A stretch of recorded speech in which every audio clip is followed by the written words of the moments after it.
മഹാലക്ഷ്മി സീരിയലിൻ്റെ ലേറ്റസ്റ്റ് പ്രമോയിലേക്ക് എല്ലാവർക്കും സ്വാഗതം. മുത്തശ്ശിയും പ്രതാപനും കൂടി ഒരു തീരുമാനം എടുക്കുകയാണ്. ജ്യോത്സ്യരുടെ അടുത്തേക്ക് പോവുകയെന്ന് പറഞ്ഞിട്ട് അവർ പുറത്ത് പോവുകയാണ്.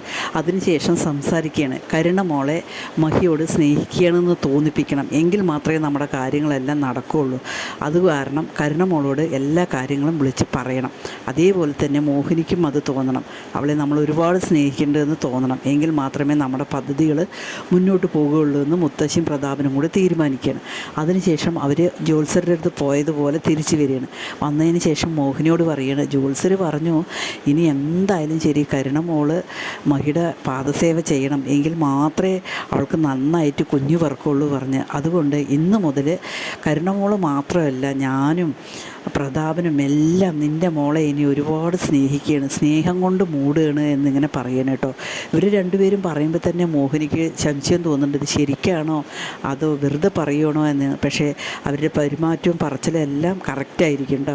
അതേസമയം പ്രതാപം പറയും, നീ പോയി ഒരു കാര്യം ചെയ്യ്, മഹിയോടും കണ്ണനും കൂടി ഇങ്ങോട്ട് വിളിച്ചിട്ട് വായോ. ഞാൻ എന്തായാലും അവരെ വിളിച്ചിട്ടുമില്ല, ഒരു കാര്യവും ചെയ്തിട്ടില്ലല്ലോ.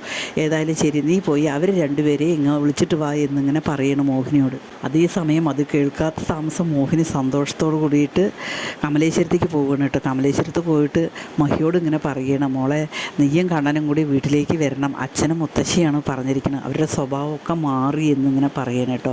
അതേസമയം മഹി പറയും, കണ്ണേട്ടൻ ഏതായാലും വരില്ല, ആ കണ്ണേട്ടൻ ഇല്ലാതെ ഞാനും വരില്ല അമ്മേ, അത് കാരണം ഞങ്ങളിപ്പോൾ വരുന്നില്ല, പിന്നെ ഒരു ദിവസം വരാ എന്ന് പറയണ്. അതേസമയം മോഹിനി കണ്ണനോടും മഹിയോടും അവിടുത്തെ കാര്യങ്ങളെല്ലാം പറയുന്നുണ്ട്. അത് കേൾക്കുമ്പോൾ തന്നെ കണ്ണന് സംശയമുണ്ട്, ഇവർ വേറെന്തോ കെണി ഒരുക്കിയിട്ടുണ്ട്, അത് ഉറപ്പാണെന്ന് കണ്ണന് മനസ്സിലാവുന്നുണ്ട് കേട്ടോ. പിന്നീട് പ്രതാപനും വാമദേവനും കൂടിയിട്ട് ഇങ്ങനെ സംസാരിക്കുകയാണ് കേട്ടോ.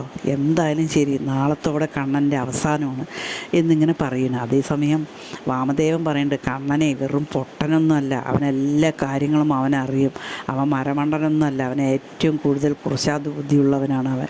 അതുകൊണ്ട് അവൻ എന്തായാലും ഈ കാര്യങ്ങളൊക്കെ അറിയും, നീ വെച്ചതിനിപ്പോൾ ആർക്കാവും എന്നുള്ളത് അറിയില്ല എന്നിങ്ങനെ പറയണം കേട്ടോ.